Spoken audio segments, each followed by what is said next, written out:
My guest today is Nzinga Qunta, an advocate of the High Court of South Africa and a member of the Johannesburg Society of Advocates, who before stepping into the world of law, made her mark as a broadcaster, business news anchor, and international moderator. She's passionate about language, storytelling, and shaping how African voices and ideas show up on global stages.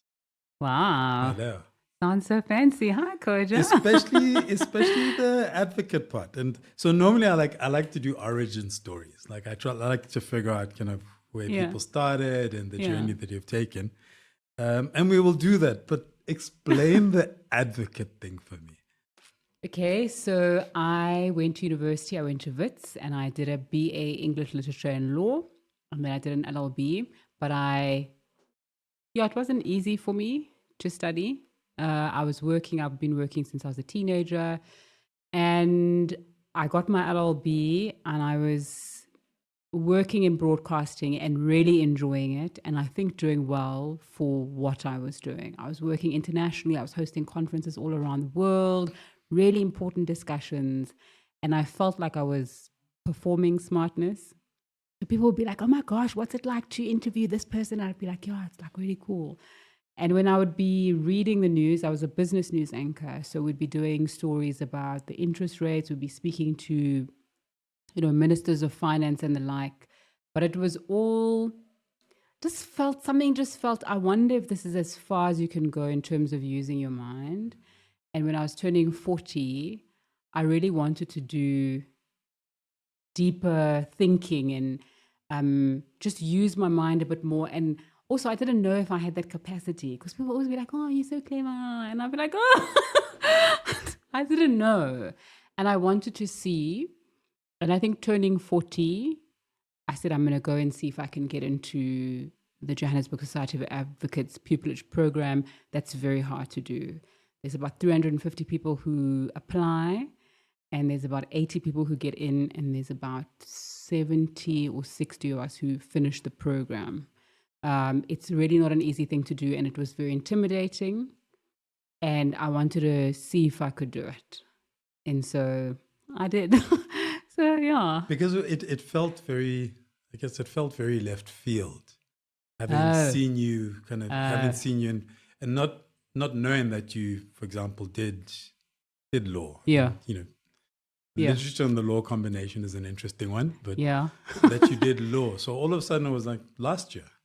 2020, I got admitted last year. Yeah, so last year, all of a sudden, there's advocate on your LinkedIn profile, and it's like, where did this come from? Yeah, it really is one of the hardest things I've done, and I've done a few hard things, and I've experienced a few hard things. They make you quit your jobs, so you're not earning an income for that year. There are exceptions. I think the rules have changed now, so you can't do, but there was a slight window when I was there where you could do extracurricular work if it didn't interfere with the program. So I would host a thing for a banking company at night, as long as my classes were over. But I had to turn down so many things, and I really had good momentum. Okay. There was a telecommunications company that I'd always wanted to host an event for. And they finally asked me to do it in 2024. And I had class, and so I couldn't do it. And financially, it's challenging.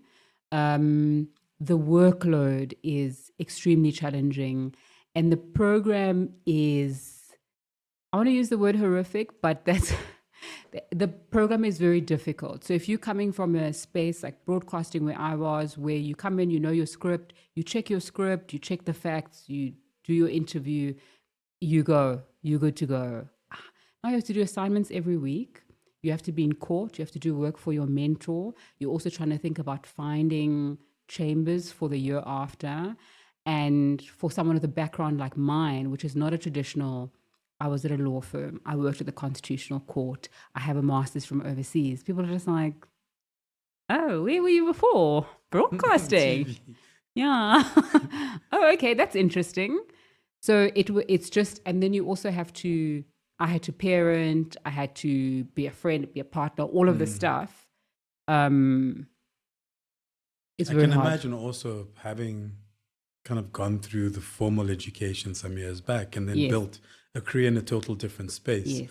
I mean, I had this conversation. I was actually talking to a friend of mine who's doing, I think she's doing a master's or a PhD or something. Yeah. And I'm like, I'm still in awe of people who go back to school, because I did my undergrad and left and literally have not really been Not look back. back at school Yes.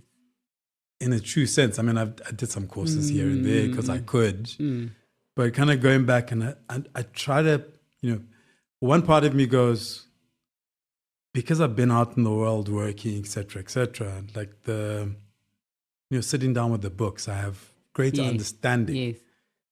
But the other part of me is like, I don't know if I can, now I'm a sit and, focus and do assignments and that sort of stuff. I can write to a deadline. I'm getting paid for it. But now this kind of long-term process, like I've built a particular flow, I've built a particular routine.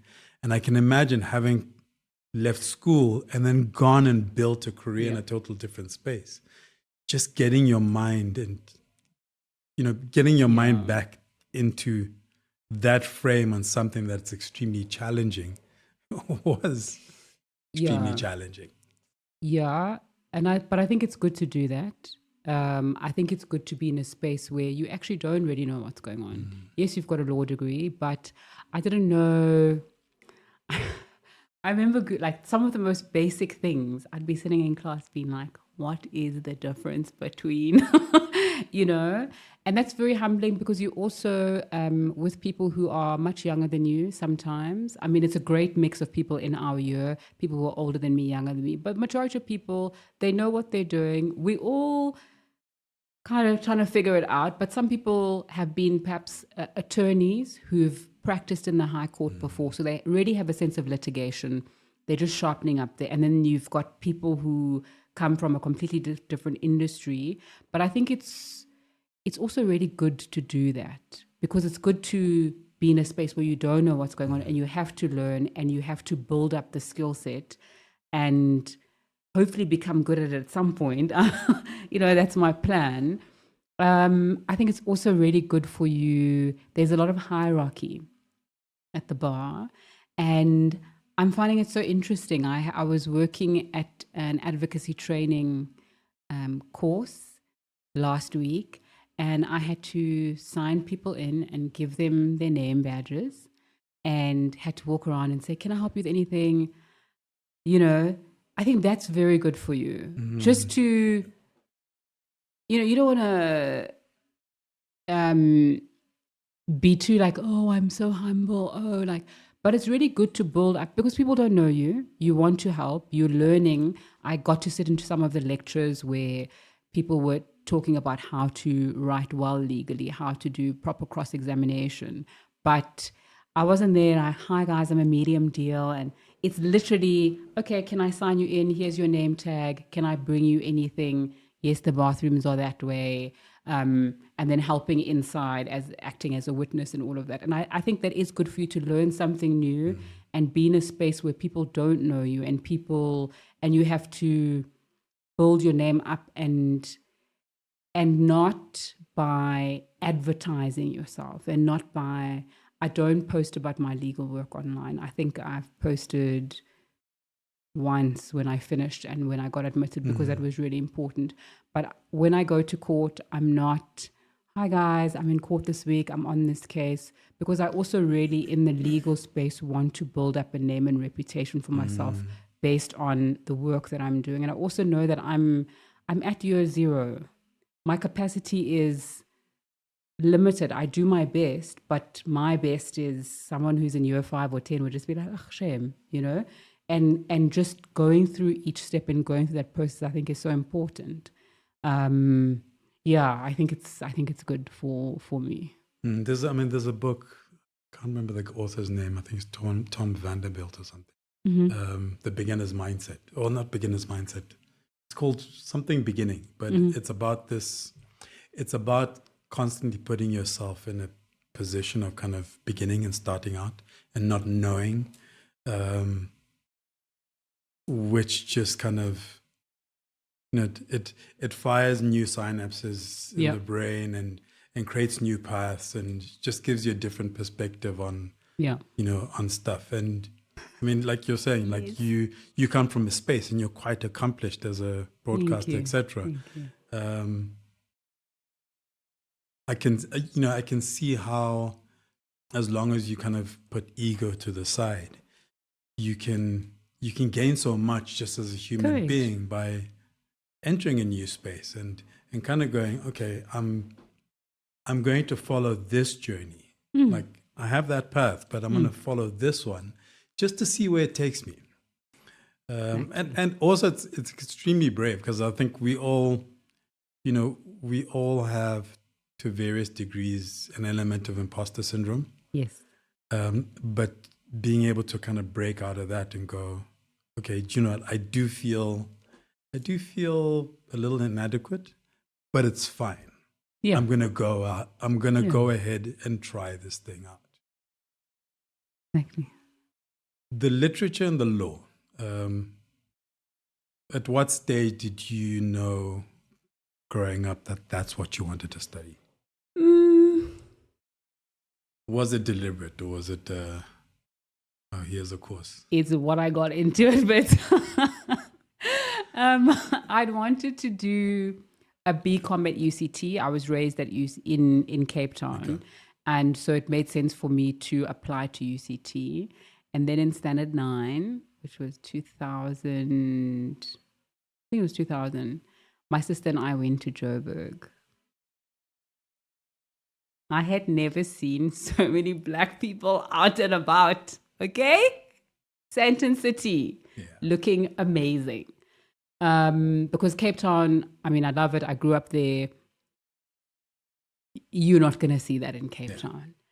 And then I saw all the cars and I was like, what's happening here? I want to be in this mix. And so I applied to WITS as well. And my cousin Luntu was with me. And he was also like, no, it's a great idea. You should do this. And I applied to WITS. I got in. I applied, I think, for a BCom and a BA. And I got in for my BA English Literature and Law. I've always loved language. I've done really well at language in school. And yeah, that's what I did. I knew that I was going to maybe do law. My mom's an attorney. And it's just one of those things where you're like, oh, I don't want to be like my parents. And the older you get, you're like, I'm this person. Into the family business. Yeah. What was home like growing up? Home was transitory, I think. I don't know if that's the word. So I was born in Australia, then moved to Botswana. We were refugees in Botswana. So we lived in Khabane. We lived with my mom's comrades. And then we lived in like a house/hut. I don't want to say that because, what? You know those homes in Botswana? Yeah. With my mom and my dad. And then we moved to Zimbabwe for about 4 or 5 years. And then we moved to South Africa. So my formative years were spent moving. Home was good. My parents encouraged us to read. I had one sister. They encouraged us to read a lot and they were very affirming, especially my father. I think a bit too affirming. My father was one of those people who you would tell anything that you've done. And he would find like a good angle for it. Literally anything you do is like, that's amazing. What? Like, even when it's like, maybe this is not, yeah, I would say that's how home was. And yeah. What was coming? How old were you when you moved back to South Africa? And what was that like, having, grown up with this, to a large extent, like a political influence with what was happening in the country? Yeah. Kind of being born and living outside of the country and then coming back into the country, and then trying to find your space. Okay. So I think it was a bit of a shell shock. That's the first thing. So my mother was PAC, Pan-Africanist Congress, and my father was a member of AZAPO. And we grew up with a Black consciousness mindset. And we thought, like, that's home, like Azania, Emil. So when we got here, it's like, so I didn't know, I understood there were other political parties, but my understanding was because home was PAC and Azapo, that's what's happening. Then you get back and it's like, no, that's not quite what's happening. I think my first culture shock was we stayed with my mom's family when we moved to South Africa. And we stayed in Mitchell's Plain, which is a township. I think it's called the Cape Flats. I don't know if Mitchell's Plain is part of the Cape Flats, but sure, it's a colored township. I hadn't seen colored people before, okay? But these are my cousins, these are my people, like, all good. And I remember someone saying to me at school, like, I'm not black, that girl, you are black. And the way she said it was like, there's a difference. And because we looked the same, but she was very adamant. And I was like, okay. So I would say coming home in the beginning was confusing. And yeah, really interesting. Yeah, it's quite a culture shock. And then when my mom arrived in South Africa, she moved us to Kenilworth, which is more of a suburb, slightly more diverse, took us out of Lentegea Primary to like St. George's Grammar, you know. So that was also just like, what is going on here, you know? That was a very different space, private school, people who are financially very successful, or their parents. So I think a series of culture shocks, and then maybe in my 20s settling in and being like, okay, you know. So it took you that Yes. long to kind of find Yes, yourself within all of it. definitely, like late 20s, maybe even early 30s. I went to university in Durban. Yeah. And I remember arriving in Durban, and I lived in res. So, you know, for a while, I was like one of the lightest people in this entire res. Okay. But at 19, discovering that there was something called colored. Correct. And being of my complexion and my hair texture, being put in that category. Yes. And not knowing what it meant, right? So navigating that, and coming from a family where, I mean, I always joke and I say I was the white sheep of my family because I'm my mother's only child.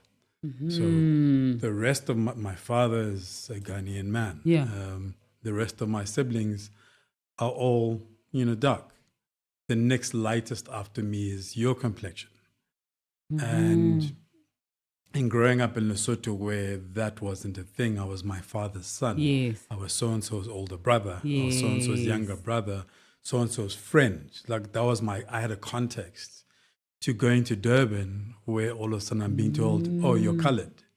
And I'm like, okay, first of all, what is that?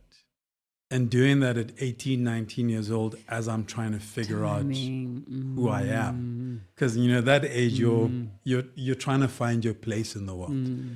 And doing this in 1992, which is also a very interesting time in the country's history. So I can imagine when you're coming to a place where a part of you feels like you belong, Correct. because that's where your people are from, that's where you're from, and then trying to find yourself within that must be, and everybody I talk to that's gone through that experience, that's the first thing I want to understand, because I can't imagine what it's like. Like I know my experience, but I wasn't from here. So I can deal with the being other a bit easier. But now when you're coming to a place where you're supposed to belong and you feel other, it's always fascinated me. Very interesting. It's an interesting space because also how people react to you. So when I moved to Joburg, I mostly spoke English. So I spoke, when I was in Botswana, I spoke Tswana. When I was in Zimbabwe, I spoke Shona.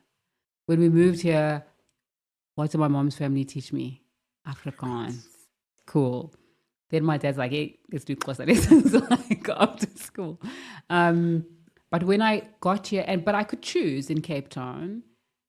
When I was in Joburg, I was taking taxis. How's it, guys? That's not going to work in a taxi. And it's also the first time I learned very quickly how to, even just the basics of a lot of other languages. Because people also feel offended if you, okay, now I'm like modern, everyone's like, okay, Dumela Sisi, like this is, there's that also dynamic as well. But I think Joburg is very good because people from all over, you have to keep it cute and you have to keep it moving. You can't do too much. And that's also really good. And also I learned online the way people react to people who don't fit into like very clear identities of what it is to be a South African. And that was interesting. and also watching television. I didn't grow up watching TV. So maybe in my 30s, learning for the first time that 7 colors is a thing, right? Because we didn't grow up like that. And so watching something on a television channel and seeing, oh, this is an actual, like, then I'm like, oh, okay, so now I'm going to try and get into that. Do you know what I mean? How do I become more like, I don't want to say palatable, but how is this is a very South African thing. I'm South African. I should do this more, you know? It also kind of shows which people don't realize, like there's a lot of nuance and there's a lot of diversity to South Africa. Yes. And, some of the things that you talk about, having grown up in Southern Africa. Yes. A lot of those things aren't unusual to me. Right. So, because I grew up, for example, I grew up watching South African television. That's what we had access to. Right. So even though Lesotho was in essence was like an oasis. Yes. Because a lot of people went to exile through Lesotho. Yes. A lot of people were based in Lesotho. So it has its own very interesting history within context of the, struggle and apartheid in South Africa. But yeah, I grew up, we had SABC. That was the TV that we had because we got our TV from here. And so some of those things were things that I saw. And then we're totally surrounded by South Africa. And, we border with Free State, Eastern Cape, KZN in the back end, but you kind of go around. So, Basotho on both sides. And the culture is essentially more or less the same. Yeah, no. So there's certain things, that when you talk about them, I'm like, I never thought about it. Like, I didn't live it, but it was something I was always aware of. Yes. So it wasn't It wasn't any type of culture shock. Yes, it was like, okay, I've never done that. We never followed that, but I know it's that it's a thing. I know that it exists. And Church is one of those things. We grew up with my parents saying to us, church is a weapon of colonialism. Okay? People stole land using religion. Then you get your relatives are like, we are going to church Saturday and Sunday, my dear. Like, okay, now you're in church, but you can't get we were in NG Kerk, so you can't get the communion. On top of all of that, we're going to church on Saturday and Sunday, and then you're like NG Kerk. And then you can't get the communion wine thing. I don't understand. But now I'm like, okay, because you weren't baptized then. But then I'm like, why are you guys leaving me out? Also, I'm trying. It's just just one of those. It's one of those things. But anyway, I'm having a good time. Yeah, I think sometimes we forget those kind of little nuances. We forget the little threads that run through the way people live. Yes. Because we end up focusing on the big things, right? Yes. Like I never did church regularly. But I grew up in a Christian country Yes. where, you know, my best friend was Roman Catholic, and we have a big cathedral in Maseru. So, you know, Catholics and Anglicans, and it's just that in my home, you know, my father was basically like, you do what you want to do. Nice. But also because he came from a Pan-African, I mean, he came from Ghana, Pan-African perspective. Beautiful. He lost his faith in Europe. So by the time we were born, because I think he lived in Germany for about 12 years. But by the time like I was born, it was, you know, I went to Sunday school for a bit on my own. Oh, you I just was took just yourself. like, let me try this church thing, right? And Yes, I went to like Scripture Union because they had these camps on my own, and then I didn't, and nobody was saying, okay, are you going to church? We must go to church. My older sister, who grew up in Ghana longer, is very much a Christian, and she's part of the church, and my brother-in-law, and you know, but my father never went, oh, you have to do this. I was joking, say I could have walked in the house and said, I am this now, and he'd just be like, okay, shut up, dude, like, you know. But coming from a Pan-African perspective is also understanding how religion in the Bible was used in the colonization of the continent. So I lean more to your parents' perspective than the society around me. Yes. But also being allowed to choose means that Correct. I am comfortable with people believing what they believe. Yeah. And not trying to convince them that there is a different way. Very important with almost everything. Just, yeah. What did you think what was the plan with the literature and law? Or was it just it's something to do? I think I knew I was going to do an LLB, but you couldn't do a straight LLB, or you needed a certain amount of points. I don't remember. I knew I was going to do something in law. I didn't know what. I knew I wasn't going to be an attorney because my mom is an attorney and I wasn't going to go that route. I was also working throughout university. I was a model. I was a television presenter, and it also felt like I'm a model, but I'm smart. I'm so different. Look at me. I'm studying, you know. And I think at some point, I think I was a bit obnoxious with that. The older I get, the more I realize it's just like, dude, we're all doing different stuff, okay? But yeah, I didn't quite know. I just knew that I wasn't going to be an attorney. And I think I was always scared that I wasn't going to make it because I struggled with my studies. And then I also felt, because I'd come out being like, hi guys, I'm a model and also I'm studying. When I'm not passing international law, now I feel there's something dishonest about me, or I'm scamming, or I'm, you know, and then you realize actually no one really cares, and the people who care, like, it doesn't really matter. How did the modeling come about? I was convinced from a young age that I need to be a model.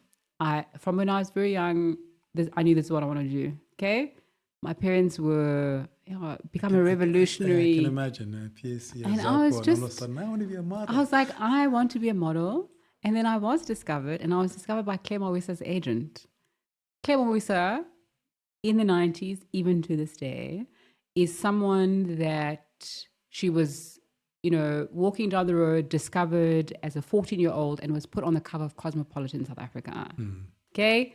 So when you're walking and an agent says to you, hi, I'm Claire Mawisa's agent, and I think you're great. You just like, look at that. And in Cape Town. Okay? Yeah. My mother was just like, no, we're not doing that. So I was a kid model when I was about 10. I did a KFC ad at 13. First time seeing myself on TV, I was like, what? This is amazing. Okay, I'd make people come, like my ad is on. We'd be at my aunt's house in Langa and Nombeko. And I remember the ad coming on and everyone just being like, oh, like, I love that. So I did that. And then I was a proper model from about 14. I was signed to Storm. It was Kate Moss's agency in London. They opened a branch in South Africa. And that was a very big deal for me because I wasn't really someone considered pretty where I was. So even at school to be like, yeah, I got into Storm. That was a big deal for me. It was very cute. I did that for, I would say, 8 years or so. I did quite a big campaign with Garnier. I was the first face of Garnier in South Africa. And they used my natural hair, which at the time was also like, which is weird. Okay. It was like 2002, 2003. But everyone was like, wow, she's using a natural hair. But I get it. And I really enjoyed that until I didn't, because then it's just you being pretty and quiet, and I love to serve a chat. Okay. And then I was also thinking about, you literally get on set and it doesn't matter what you want. I didn't have like weird, like super darky. There are one or two things where I'm like, in retrospect, okay, that was really strange. But just getting there and, okay, we're doing an editorial for this magazine. It doesn't matter that, whatever, dude, can you keep quiet, get your makeup done, pose for pictures? Or can you sit here the whole day? And then they're like, actually, we're not going to use you. But just very, And I thought I want to be in something where I speak and where what I say kind of matters. Then I went to Channel O, as one does, to do music television. And that was really fun. And then I got the same thing where it's like you don't quite belong. So when you're on the TV screen, like I really had fun. It's like, you're doing this program and you're interacting with people from across the continent. But then when we had to go out and we had to be on stages, make some noise. Oh, wow. I'm like embarrassed. As I'm saying it, I know if I was in the audience, I'd be like, why? Like, and there's some people who are so good. Nontle, I was a host at the same time about Nontle. She was excellent at it. She'd just come on. She's very little. She had like big energy. And I'd just be like, I remember us being in Nigeria, and it was the 50th independence of Nigeria, and we were doing a Channel O event. And I walked out and I was like, how amazing is it? Liberation. And people were literally like, boo. And then Nontle came out and be like, make some noise. And everyone was like, yay. And I was like, okay, maybe I need to be in something that's more aligned with me. Yeah. Anyway, feel like I'm rambling. Yeah, and then it needs, that's the purpose of this. Thank you. For me to come and talk to people and hear them ramble. It is a personality thing, right? Yes. So I auditioned, and I remember the first generation of Channel O presenters. Mimi, Kabelo. Even like Candy was Hlomla. before. Candy, Hlomla, Grace Meadows. Please, Grace. I'm from that generation. Like I remember when they were coming up. Yes. But at some stage, I actually auditioned for a show. And this was kind of a couple of years later. But I remember going to the audition. It was actually here in Rosebank. And very quickly going, I probably won't get it. Oh. Because we had to, we had to introduce maybe, I think it was a D'Angelo video or something. So that was the audition, introducing this video. I talked about his context. Like I talked about his impact when he came out, like with Brown Sugar, because I'm a bit of a nerd. Great album. Right? Great. To this day. So that's, I was just like, actually, that's not what they're looking for. And, I've modeled various stages. Like I modeled in varsity. When I moved to Joburg, I joined a actors agency and I went for auditions for ads. And kind of very quickly, fortunately, I was older. So in terms of how it affected my self-esteem and my perceptions of myself and my value, it gave me a wobbly, but it wasn't existential. Yes. So I remember when I moved and I started an IT company with a friend of mine, and I joined this agency and I was going for like castings and I wasn't getting them. And, those days, bald head, goatee and mustache trimmed. Everything's perfect. Yes, I know that look. Yes, I mean, I have my, I've always worn earrings and I've always had, little things, but they were also pushing me as like a business type person. And I look young, and then I looked even younger than I was. Mm-hmm. And I remember just going like every week, going to something and never getting anything. Oh, unfortunate. And then I started growing my hair. Mm-hmm. I was just like, because over the years, my hair's always been my thing. Like I'd change my hairstyle every 3-4 months. And even in high school, like through high school, I was always, my hair was like my thing. Like when I'm making a change, I drastically change kind of my hair.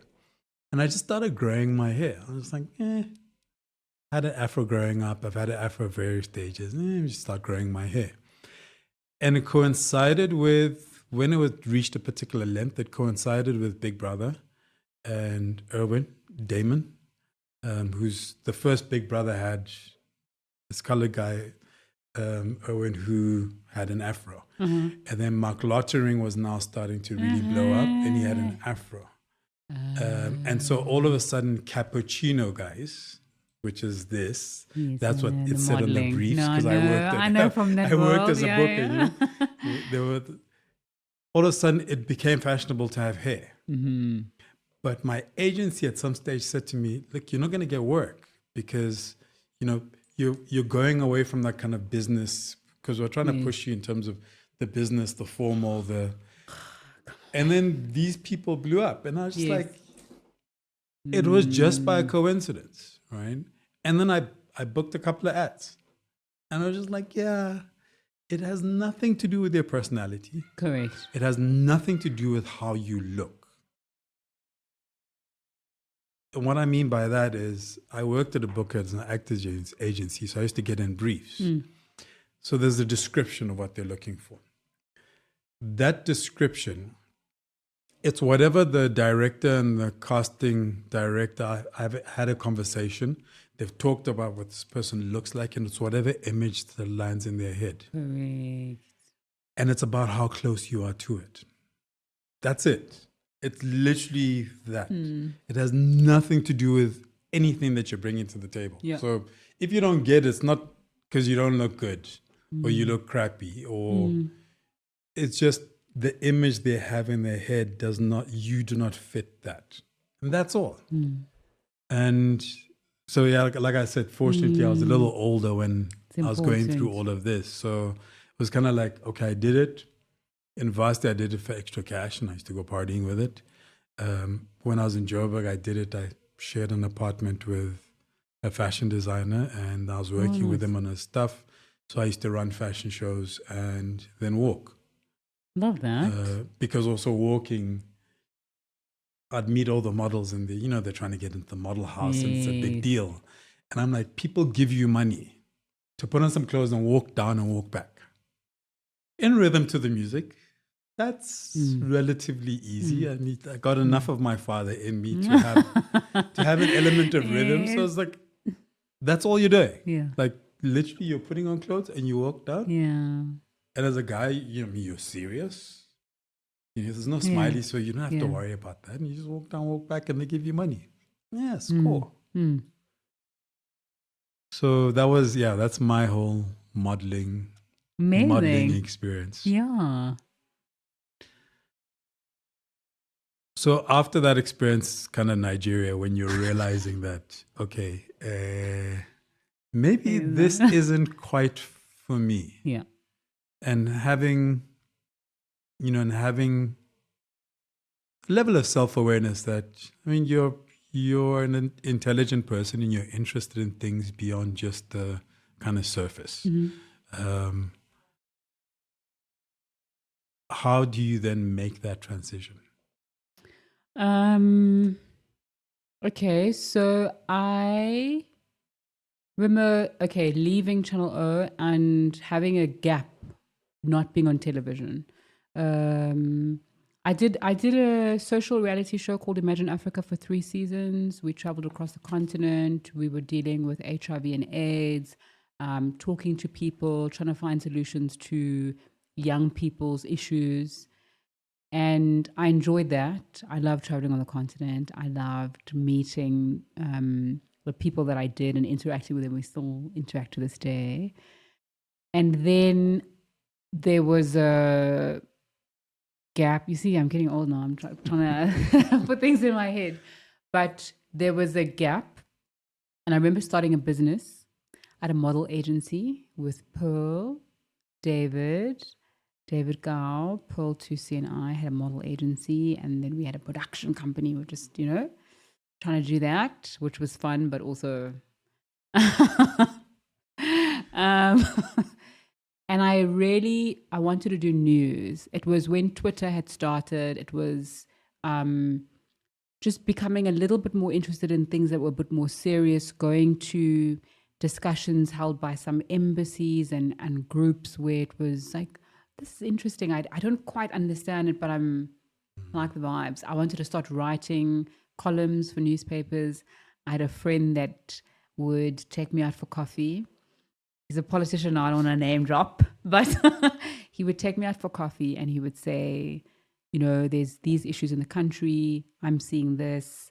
He left his job and went into media and would try and really get me to think. And, I think you should write. And I didn't quite write, but then there was an audition for a new news channel that was coming, and it was going to be a progressive news channel, and it was going to be an alternative to, just one line of thinking and the powerful, sometimes white-leaning media in South Africa. And I was like, this is great.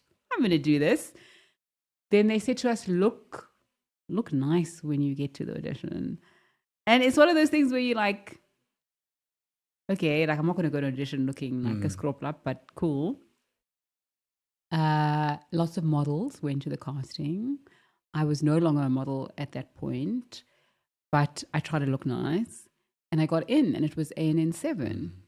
Okay. And so we launched, and that was interesting because the idea was this, the other side, or another voice to the media landscape.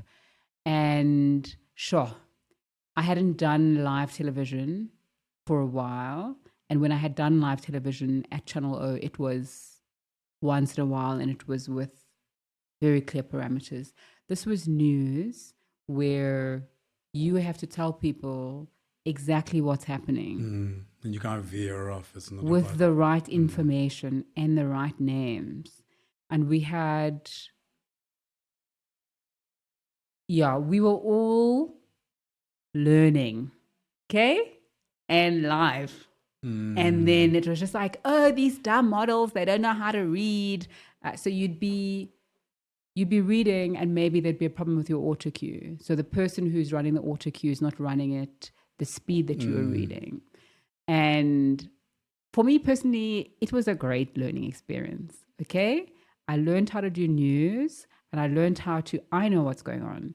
I know who was the president in 1993. I know who the last apartheid president was, okay? And so when I'm going on air, I have these little bits of context that if maybe this is not right, I know. But then also you can't do that all the time. And so as we were learning, people were also just like, you guys are so dumb. I'm like, no, I'm not.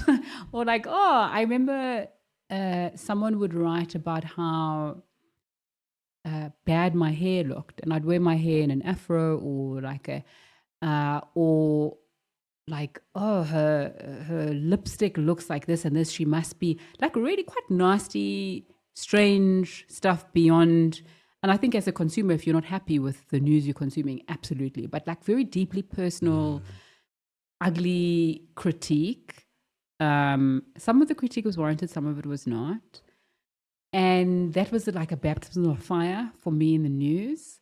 And lots of people would leave because there was a lot happening there. And I didn't leave for a while. And then I ended up hosting the elections. I had an election program where I'd speak to 9 people in the evening, like in each province. It was really incredible programming in retrospect, even then.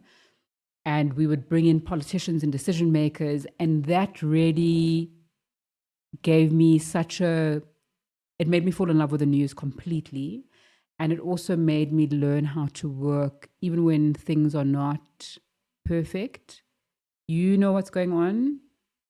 You're always going to make a mistake in a broadcast. Anyone who's in broadcasting knows this. It's not a flawless. You're going to stumble. You're going to. Then I would be quite self-conscious about it and so hard on myself. Now it's like that experience was very good for me when I did work at another news channel. So I left television, took a break, did business, went to ANN7, became a primetime news anchor. Then I was like, you know what, guys, it's a lot now. Went away, had a baby, very cool baby, and decided I wasn't going to go back to news unless it was where I wanted to be, which was at the SABC. And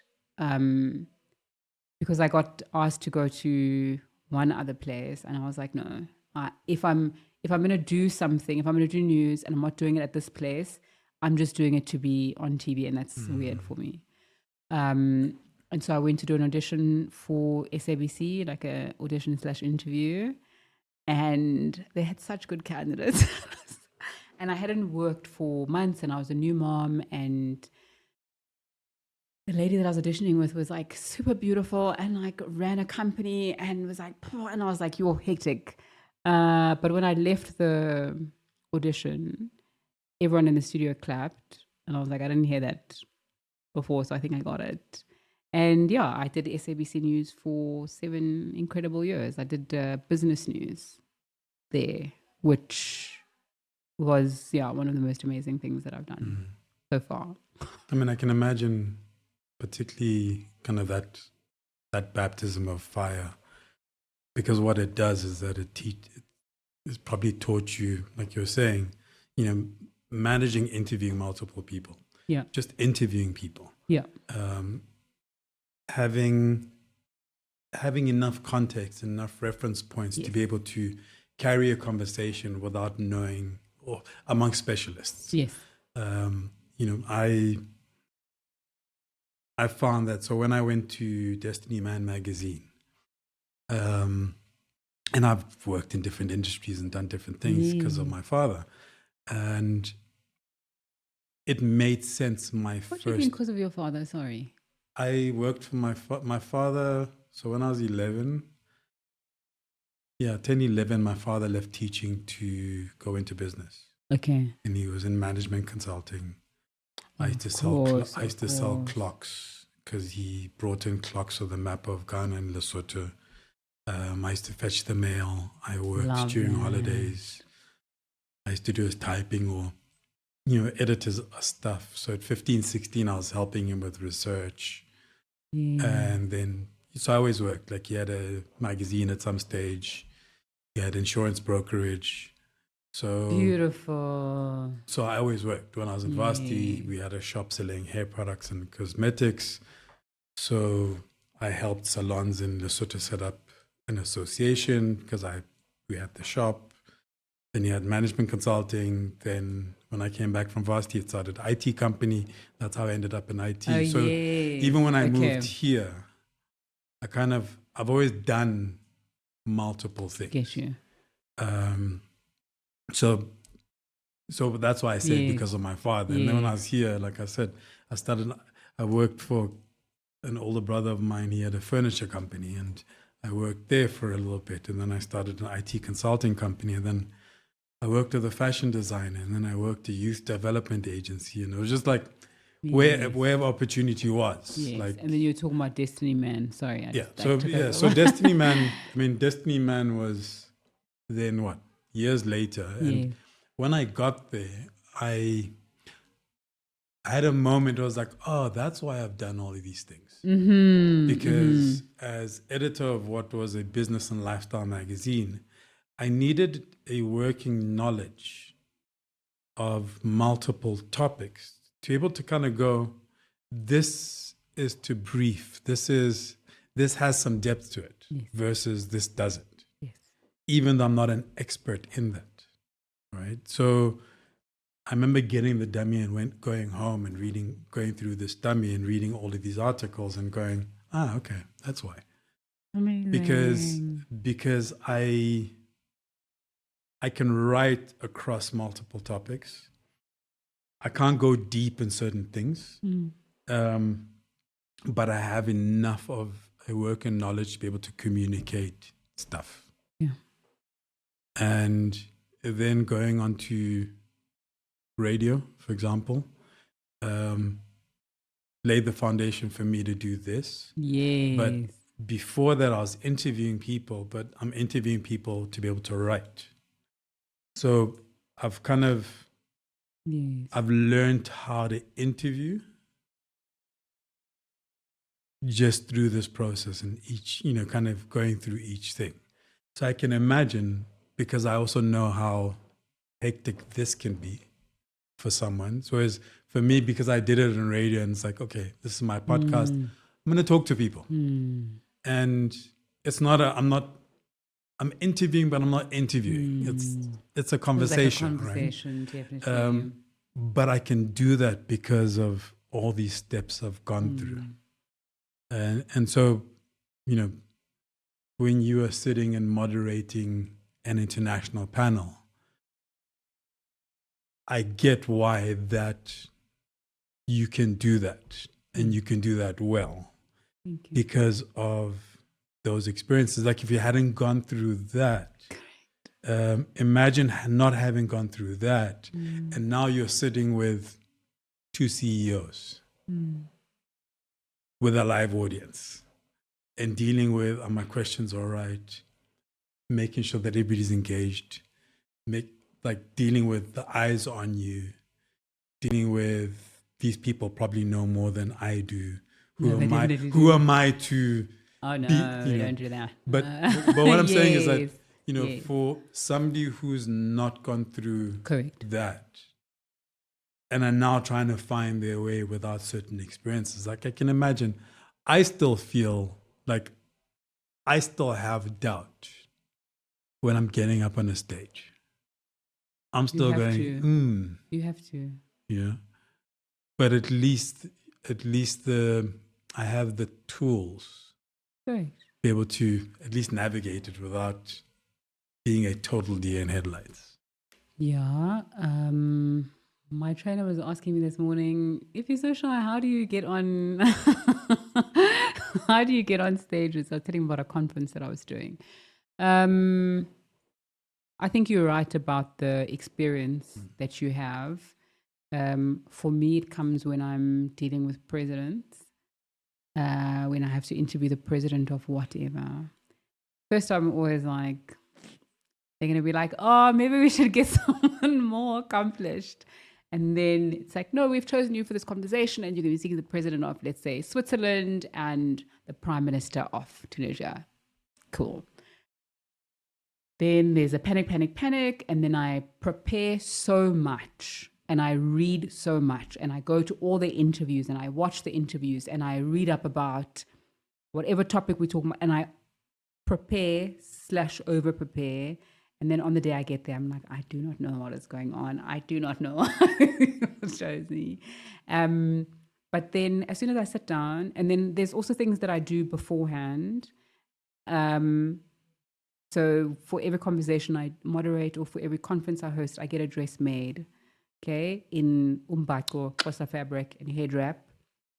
And then if I'm in South Africa or wherever, I'll book a makeup artist, because I think a part of conversations that sometimes people leave out is how you look when you're presenting. Because there's also this thing of, especially as a woman, when you present, you mustn't look too much like a Barbie. Otherwise, people are not going to take you seriously.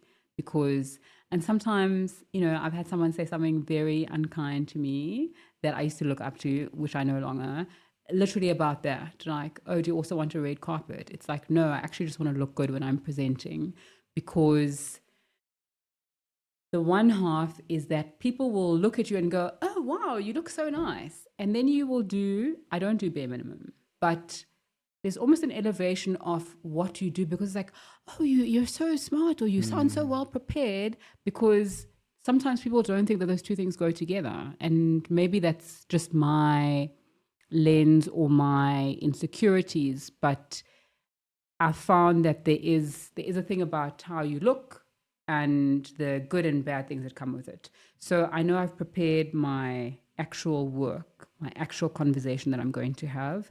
I know that I've prepared how I'm going to look. And so I don't have to worry about, do I look, strange or frowsy, and then you have that moment of terror or fear when you say a very good morning and welcome to this conversation. On my panel, I have His Excellency, Her Excellency, the CEO of, and it's about 3 minutes. But I've rehearsed that so many times. I don't always get it right on the day, but I've rehearsed even that. And then I ask the first question. Then at some point I'm like, oh, dog, in my head. I'm like, he's speaking to there. Because we're having a conversation. Also because people can see that you've prepared. They can see that you respect their time and respect their efforts of being there. You don't have to be an expert, like you're saying, but you do, let's say, look up the company. And so when you're posing the questions, if you haven't had an opportunity to speak to the CEO before, you give context. So you've been operating in the United Kingdom for 10 years, and you've said that the challenges are around X and Y. If we come to today, why do you think? So the person says, okay, this person is not just feeding something into a large learning model, or they're not just asking, tell us about your company's plans. And I think that's very important, and there is always a fear, but your experience and the fact that you've prepared helps. I know some people who don't prepare, who also say, I've got the context, I don't need to. I have a friend that I work with that, just says, I'm going to deal with these themes. And that works for them. But for me, I think just being so prepared and respecting someone's time, and it looks good for you. It looks good. It gets you more work. I have gotten so much work locally and internationally based on people being in a room watching me and then saying, can you do this for us? It's something I'm really proud of, that part of my former / current work that I'm easing out of. Because it is about, I guess, the ritual and the routine you create in place. Yes. Like I'm a big believer in routine, right? Yeah. Where there's certain things you do not have to think about anymore. Yeah. Because those are part of the steps, and like the preparation, how you look. When you're talking about it, it's because I used to be a sprinter, and it's what athletes do that. It's the same thinking, right? So these are my steps. This is my process to getting to perform. Yeah. And kind of do what I'm doing. I'm wondering whether that's why I don't get work. Because, but yeah, like it's, and I can also imagine kind of as a woman, you're dealing with that extra element. Yeah. Where you're going to have mansplaining, you're already on a step backwards depending who you're interacting with, because there's, oh, she looks really good. Oh, she looks really beautiful. She's well dressed. The makeup is great. Probably doesn't know. Of which it's good. She's probably also here just to. You must think like that. I don't Now, I don't want to say I don't mind that. I don't think about that too much. And I've started not wanting to say to people, but you should do this, or you should take me seriously because of this, or you should. Someone came up to me the other day and said, "Oh, I didn't even know who you were," and I was like, "Of which it's okay." Not many people do. I don't know. Like, I don't know how I'm supposed to respond to that. But I think maybe a younger version of me would have been like, "Oh, do you know that I've done this and I host," and now I'm just like, "Nice to meet you. Let's move on with our lives." Because I think you don't have to prove yourself to people. You can think I'm a poppy. I don't really think that's people's first impression of me, firstly, because also this is generally how I walk around when I'm not on stage. But I think in a stage context, that's okay. Because I know that at the end of that, you're not going to think that. In general, the feedback that I get is, "I thought have you worked in this industry before?" The insurance people was like, "Have you done this before?" I'm like, "No." You just, yeah. And I think that's something that not a lot of people, or not enough people do. A lot of people do it and prepare. But sometimes there's a dearth of just going a little bit further than you need to. Because I think whatever opportunities you get, it's a really big deal because so many people want opportunities. So when you do get an opportunity, just try and show up as much as possible, and don't be too much of a jester and like, "Oh, I'll do anything." But someone's giving you an opportunity, especially in spaces that lots of people want opportunities in, just go a little bit further, not for any particular reason, just it's a good idea, because you're going to do the thing anyway. It's like being in gym. I hate going to the gym. I'm not a gym person. I just, now I'm there, like I can just push that little bit extra because I know I'm not coming back. You know what I mean? Just try and go a little bit extra. I think it does help. Yeah. And my main client who you've done work for, they absolutely. Yeah, that probably. Which is Gavi. Oh, yes. Because I remember being asked, "Oh, do you know the person?" I'm like, "Yeah, I do know them. Well, they're presenting our main." I was like, "Okay, cool." Yeah. Great client, incredible client. I've been lucky to work with him a few times, and it's that thing of just do your best, So now navigating all of this and being a mummy at the same time, how do you manage it?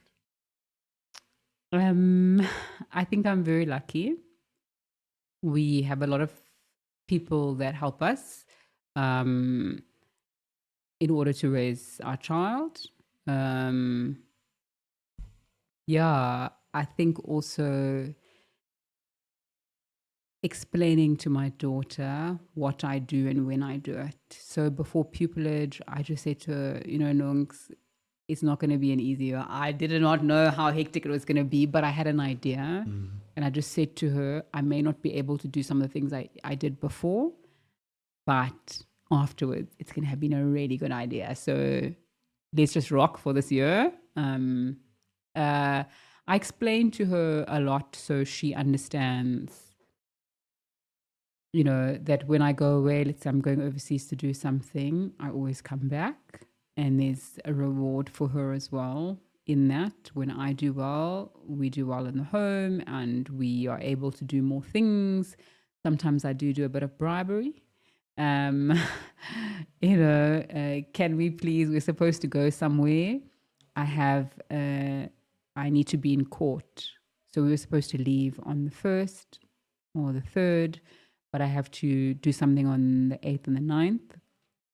And so I explain that, it's fun to go away, but I need to work because I need to build my name in the space. And if I do well and the attorney thinks I'm good and the client thinks I'm good, we don't know what's going to happen from there. and maybe we'll get extra spending money for, even though they pay you after 97 days. Oh my goodness. Yeah.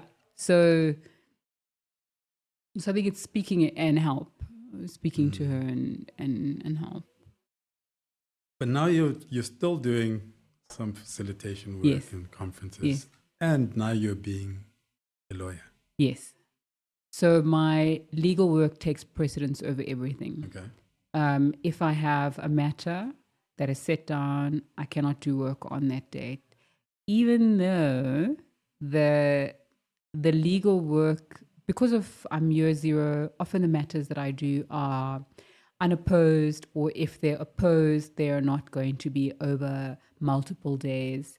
I will do that as opposed to something that's a bit more glamorous and maybe pays a bit more at this stage, which is conferences, because I think also I gave up so much to become an advocate. Like I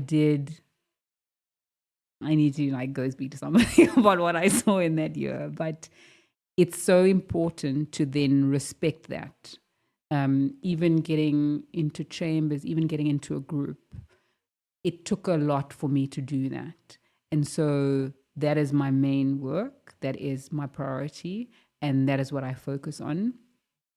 If I have conference work, facilitation work, I respect that. I do it. I still give it my all. But I know that if I have to, go out of town for an appearance, I'm not going to be able to do something on that day. And it's just balancing that. How do you manage that logistically? Because, for example, when you're booked for a conference, they're not booking you next week. Yeah. So you've booked that in advance. Yeah. With your legal work, I'm sure, or I expect that, or I assume that stuff can crop up. Yes. What now all of a sudden you've committed to this, but something has cropped up here. Sure. So it's the same, it's just managing. So it's the same way as I'm away from, let's say, the 10th to the 20th. And then someone will say to me, are you available on the 18th? I'm not going to be in Johannesburg. I can't make it. It's not, I've had a few instances where I'm like, oh, this is definitely a sign. Like someone will say, okay, you're in court on X date. And then it'll be like, oh, can you do this on X? Like it's very strange when someone asks me to do something and then it's, no, I've already got a matter set down, then, or I have to be in court on this day. I can't do this. It's just that. And it's making decisions because it might seem not good for now, but for later, it's also the attorneys that I'm lucky to have briefed me for now know that if I've got something with you, I'm going to do it. I'm not going to, I'm not going to say, no, I can't do it. And then they're going to switch on the TV and there's me at a live event. Like, yeah. So it's just, taking a decision. That's what I do. That's my work. It is commendable to kind of start on a different path. Just watching you start on a different path and lean into it. Lean into it in a way. And seeing where it takes you. Yeah. The attrition rate for Black women advocates is horrific in South Africa. I don't know the JSA stats, but I think within the first 5 years, I don't know what the numbers are, but it's people just drop out because it's not an easy space as well. You need to get briefed, you need to get good work, you need to maintain your practice, you need to be able to pay chamber fees, and so it's not something that you get. Okay, for me, my plan or my thing is that I'm going to give myself 3 to 5 years. That's when they say people drop out the most.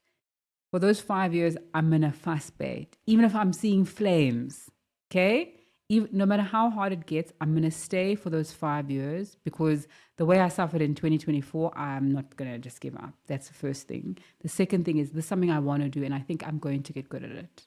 So if I'm going to stay for those 5 years, I'll take a decision after those 5 years about if I'm going to push for another 3 or 5, because I'll be able to see patterns. Because someone said it's like freelancing. It's like freelancing. You're waiting on someone to look at you and say, okay, I want you to provide the service. Okay.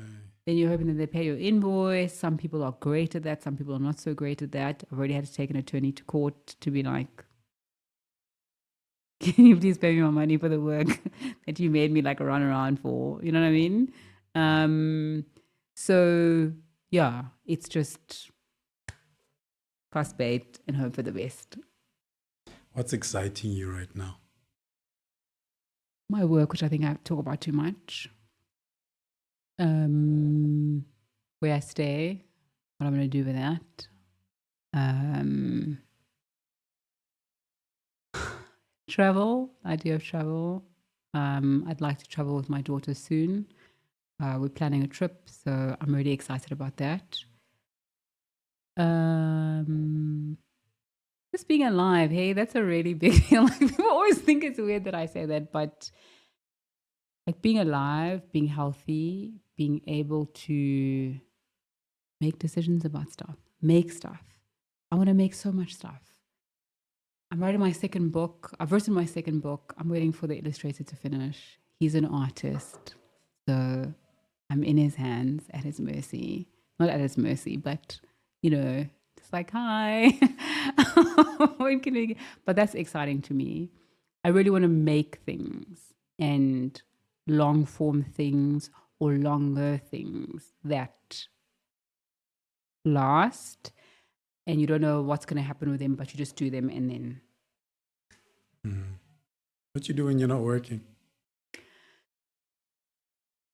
Probably different now from before. What I do when I'm not working? I don't know. Okay, so I do know. I'm driving my kid. You know, we coordinating. Where are we going? Because between her social life and her extramural activities, I'm genuinely driving her to her stuff, going to matches, going to recitals, going to... Yeah, that's pretty much what I'm doing. You got one of those children that wants to try everything. We were at 9 extramurals, and I said, you know what, dude? Like, Dad's just also like, no, dude, no, we're not, no. And schools love your attention, and they would like you to be involved. I am an involved parent. We are both involved parents. But sometimes it's like, I don't actually want to do that. I don't want to do all this stuff, because also I would like a Saturday to be at home, chilling, not doing anything. But it's also like... I was on, you know, like they just changed the name, but like Parent Teachers Committee. And at some stage I was the chairperson. But I would wake up on a Saturday morning early to go to the school, while the people that go to that school would be in bed looking at me like I'm mad. Yeah, but why are you doing all of that? Because I was now involved in organizing stuff. Oh, like, oh yeah, I work at the sweet shop and stuff when I need to once in a while. Yeah. So as part of the committee, for example, would be selling snacks and foods, and would run, you know, like we'd run a quiz night, and then I'm at the quiz night, and nobody in my family is interested in getting tickets to come attend the quiz night. I'm at school till 10 o'clock at night, or at 7 o'clock on a Saturday morning.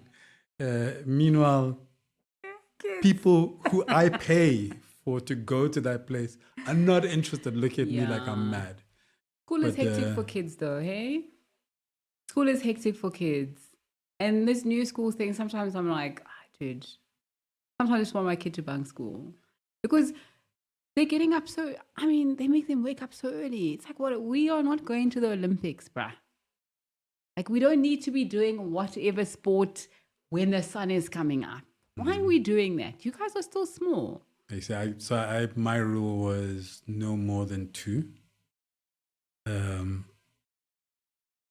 then got to the stage where it's like, at least do one, because people are not doing anything. But yeah, my daughter's always very kind of specific about what she's going to do. Yeah. So I don't necessarily have to worry about that the way I used to. Yeah. But now I also have a child out of high school and Amazing. a child Well in high done. school. So it's, it's that. And I was the parent, like I left the job to be more present or be more available. Amazing. So I used to do every practice, every match. But yeah, after a while, also with your second one, I hate to say this, but I mean, I always joke and I say with your second one, you realize that to break them, you actually have to be deliberate. Because your first one, you're worried about breaking them. Like you're worried about all these little things. Yeah. And then you discover that, children are resilient and 100%. they become their own people and they do the stuff that, as long as it's not destructive and as long as not, I consider my job to create, to some extent, the boundaries, but the environment for them to be able to thrive and do what they want to do and explore what they want to explore. Whereas in the beginning, I was kind of very much like, oh, if you're going to do this, then follow through. And now it's just like, okay, what are you interested in? I mean, oh no, so yeah. My daughter does scouts. At some point she's like, "Ooh, dude, I don't want to wake up. I don't want to at night be." I said, "Sister, you're doing this thing until you're 18.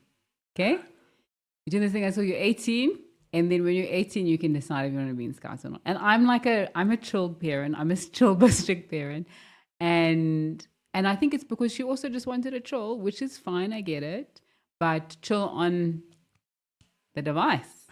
We're not going to do that. Okay? And no, she's like elected like leader of her thing and she's like super into it. So I think sometimes you need to,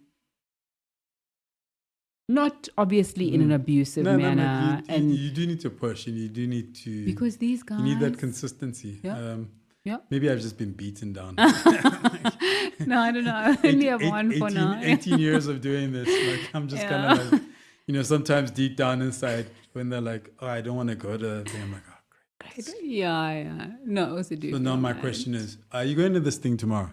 You're not? Ah, great. Okay, cool. Yeah. Okay, I can sleep. But they've figured, I think my daughter is at the age where, there's some things that I insist that she does. And that's it. Yeah, we're all trying to figure it out. Yeah, exactly. Scouts is great. I'm such a big fan of Scouts. My friends are like, you're turning your child into a nerd. Like, there's nothing wrong with being a nerd. But Scouts, I don't know any outdoor stuff. I'm not a big outdoor person. We hiked from when my daughter was about 1 until she was about 8. But I don't know how to do a not do or start a fire outside and stuff like that. But she does, So at least you're covered if you're ever stranded. So it's those things where how can you add life skills to your children that, I know my limits me. It's like, okay, let me get someone else to teach you that. Yeah. Thank you very much. Thank you for having me. That was so fun. Thank you for listening to this conversation. Please leave a review and subscribe. Check out the show notes for links to the guest, the podcast, and myself. I hope you enjoyed listening to the conversation as much as I enjoyed having it.